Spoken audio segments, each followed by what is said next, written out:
¿Quién más me podría decir algo acerca del apego? Ya dijimos que que el apego es este vínculo afectivo que se da entre el cuidador y el bebé, ¿sí?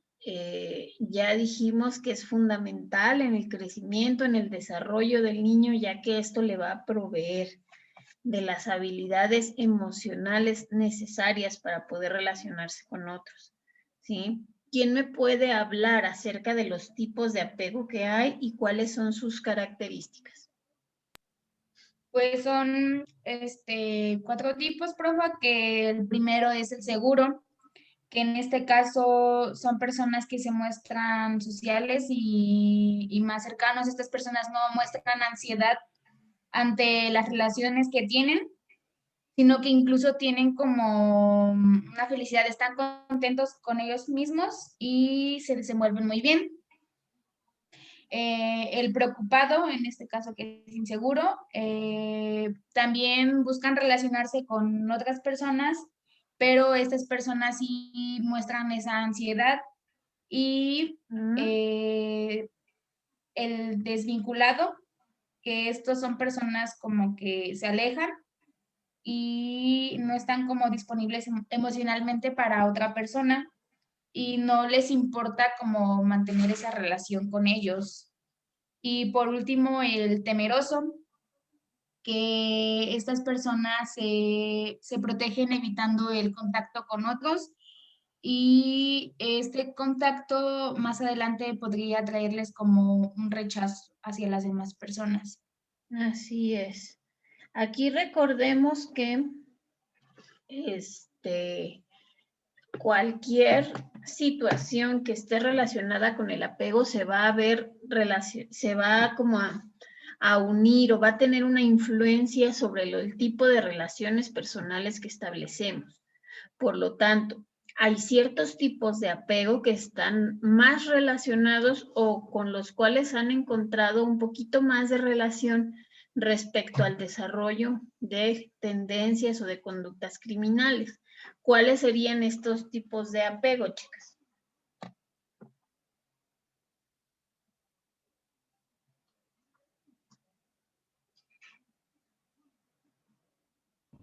Mencionaba que era el apego y el crimen, que se dividía en tres, que eran agresores sexuales, y era el estilo de apego evitativo, agresores violentos, que era el estilo de apego ansioso, y agresores que solo era el tipo de apego igual evitativo. Ok, muy bien, muy bien. Pues entonces, haciendo ya esta revisión, podemos solamente ir recordando qué es el apego, cómo influye el tipo de relaciones que establecemos y cómo hay ciertos tipos de apego que están relacionados con el desarrollo de este tipo de conductas. Sí, vamos a continuar con la explicación de los factores de riesgo psicológicos y vamos a continuar con la falta de empatía. Esta ya no la terminamos de explicar como muy bien, ya estábamos como más apuradas, entonces vamos a, pues vamos a tratar de irlo explicando un poquito más a profundidad. Sí, cuando hablamos de empatía, chicas, hablamos de que es la capacidad que nosotros tenemos, ¿no? Como seres humanos para poder experimentar, para poder comprender cómo es que el otro se siente o por qué el otro se siente de esa determinada manera. ¿Sí? Vamos a encontrar dos tipos de empatía, la empatía afectiva y la empatía cognitiva. ¿Sí? En este sentido, ¿cuál es la diferencia? Bueno, la empatía afectiva, como mencionábamos la clase pasada, tiene que ver con la capacidad que tengo para experimentar el mismo estado emocional que el otro está experimentando. O sea, yo puedo sentir lo que el otro está sintiendo, o al menos algo muy semejante, ¿sí? Y la empatía cognitiva tiene que ver con que yo puedo entender las motivaciones, puedo entender el por qué la otra persona se comporta como se comporta, ¿sí? Si tenemos ambos tipos de empatía, entonces lo que va a suceder es que voy a lograr ponerme en los zapatos del otro para comprender su experiencia. Sin embargo, cuando esto no sucede, es cuando yo no empatizo, cuando yo no puedo conectarme con lo que el otro puede estar sintiendo, ¿sí? Y encontramos que en el comportamiento psicopático esta es una falta como muy evidente, ¿sí? Sobre todo el tipo de empatía afectiva, ¿sí? Ese es como el que no experimentan las personas que tienen este tipo de comportamientos psicopáticos, ¿sí? La falta de empatía también está relacionada con las conductas violentas, así como con las conductas delictivas que se realizan de manera recurrente. Y con otra cosa bien importante y que es un foco rojo, sobre todo en la infancia, que lo vamos a ver en un momentito más, con la crueldad hacia los animales.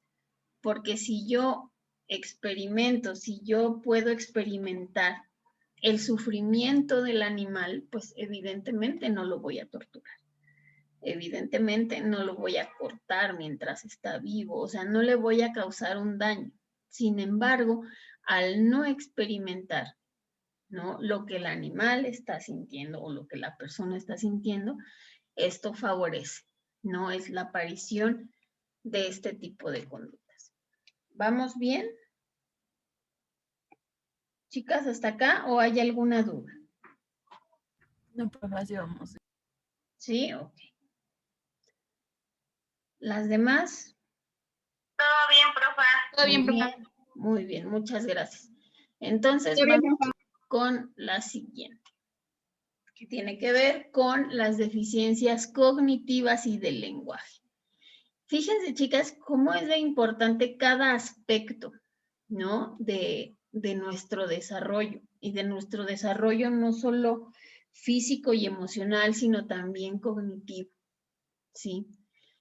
Aquí, como ustedes pueden recordar, hemos estado hablando sobre todo de factores que tienen que ver con los niños, porque en los niños es cuando se ven ellos afectados por estas influencias, ¿no? En el caso de los niños que tienen problemas para comunicarse o para expresarse, estos problemas para comunicarse y expresarse en conjunto con otros factores de riesgo, por supuesto, van a causar un efecto en cascada. ¿Se acuerdan qué era el efecto en cascada, chicas? ¿Quién me puede decir?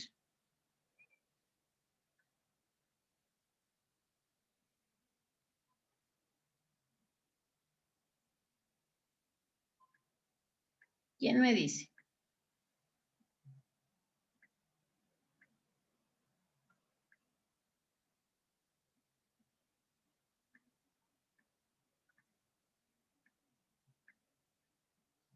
¿Quién me dice qué era el efecto en cascada y cómo afecta al desarrollo?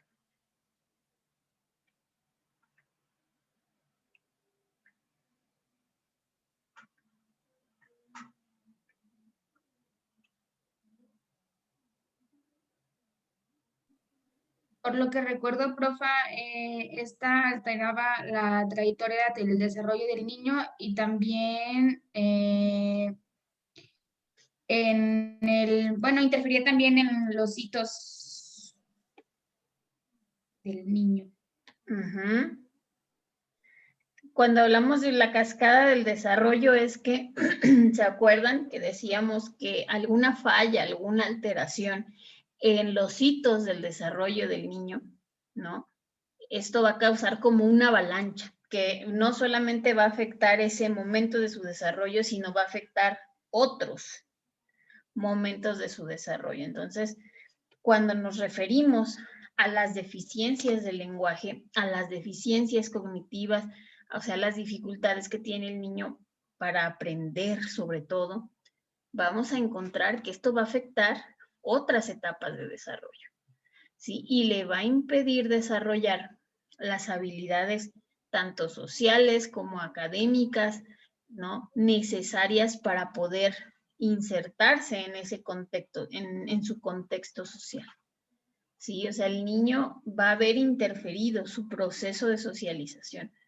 ¿Sí? Entendido el proceso de socialización como este proceso en el cual el niño aprende las reglas, las normas, los valores, ¿no? Del contexto social en el que vive y que son necesarias para que él se pueda insertar en esa comunidad, ¿sale? El niño va a encontrar cierta dificultad para poder llevarse bien con los demás como resultado de estas deficiencias cognitivas, ¿sí? Recordemos, siempre recordemos, cuando hablamos de factores de riesgo, no es como que ya se presentó el factor de riesgo y ya tengo un destino cruel. No funciona de esa manera.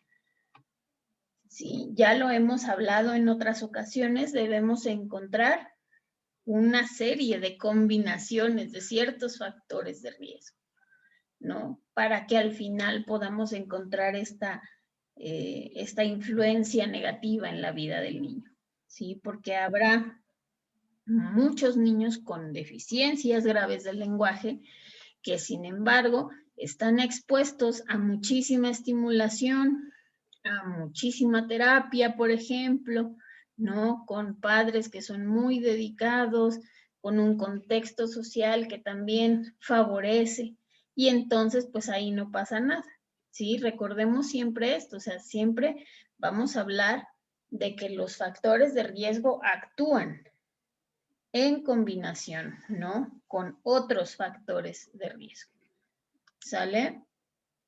¿Hasta ahorita tenemos alguna duda?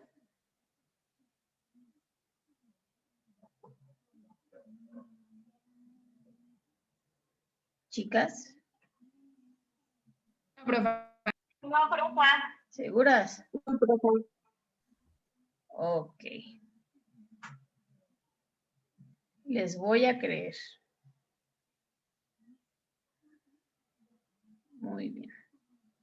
Entonces, no hay dudas.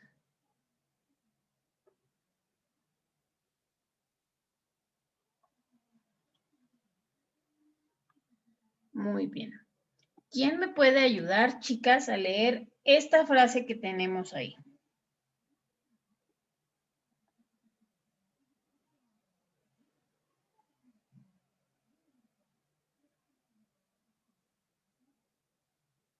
¿Quién me ayuda a leerla?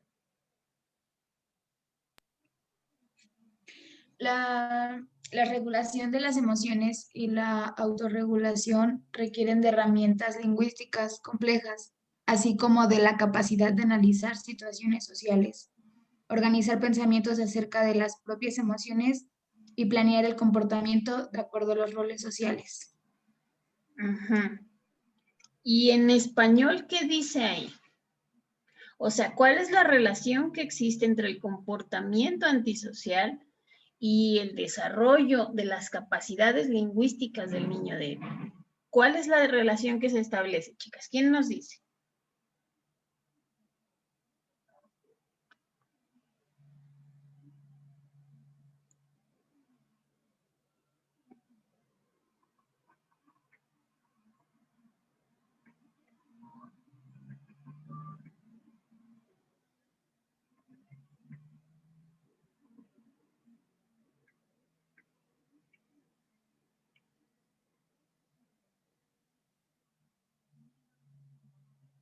¿Quién me dice? ¿Qué es lo que se expresa ahí? ¿Quién me lo explica con sus palabras?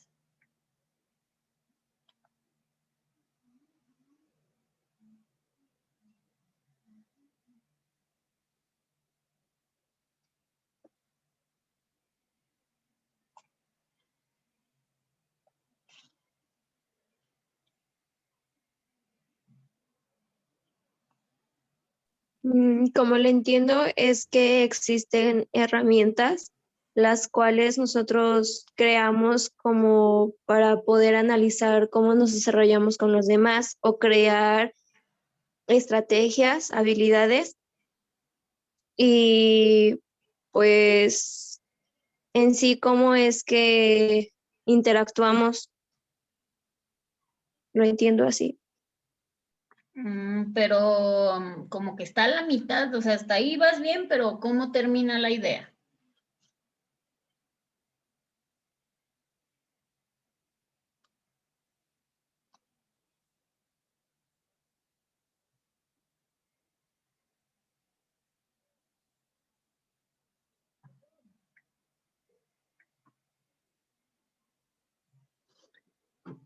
¿Quién le ayuda, chicas? ¿Quién me puede explicar qué es lo que dice ahí?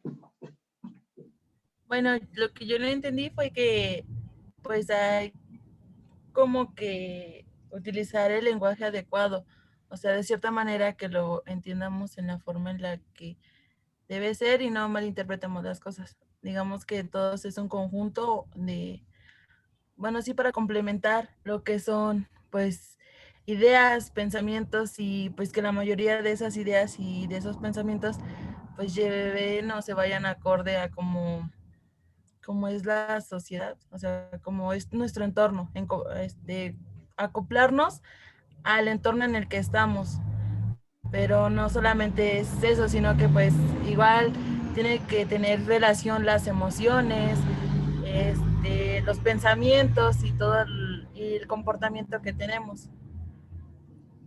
Ok. Aquí, acuérdense, chicas, que estamos hablando del factor de riesgo, que son las deficiencias del lenguaje y las deficiencias cognitivas. Es decir, cuando el niño tiene dificultades para desarrollar el lenguaje y en sus funciones para pensar. ¿Sale? Entonces, en este contexto es que lo debemos entender. ¿Sale?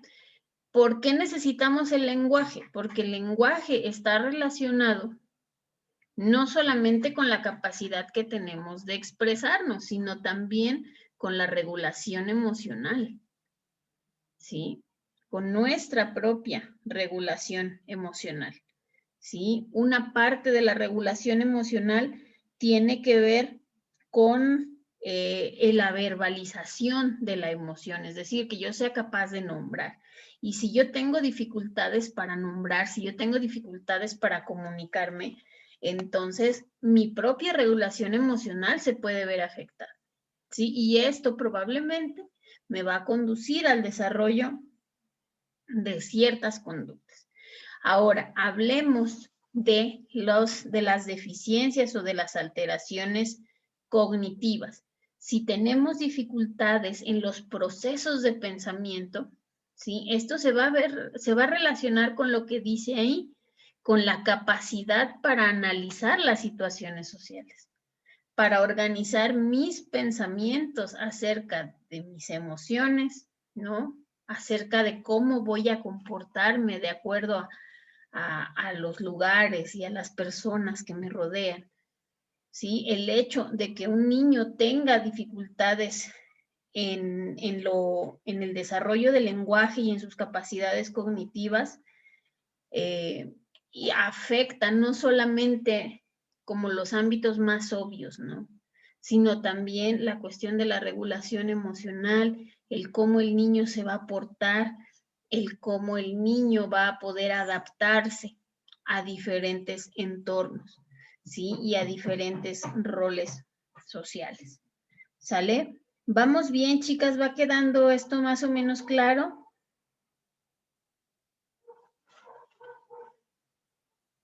Sí, profa. Ok, Ivette dice que sí, ¿las demás? Sí, profe. Sí. Ok. Muy bien, entonces vamos a avanzar. Ahora vamos a ver esto que tiene que ver con factores relacionados con la psicopatología de la persona. Y aquí en el texto nos hablan como de 3 entidades que son las que tenemos que tomar en cuenta, ¿no? ¿Cuáles son esas 3 entidades diagnósticas? Vamos a hablar de TDAH, de trastorno de conducta y del trastorno negativista desafiante. ¿Sale?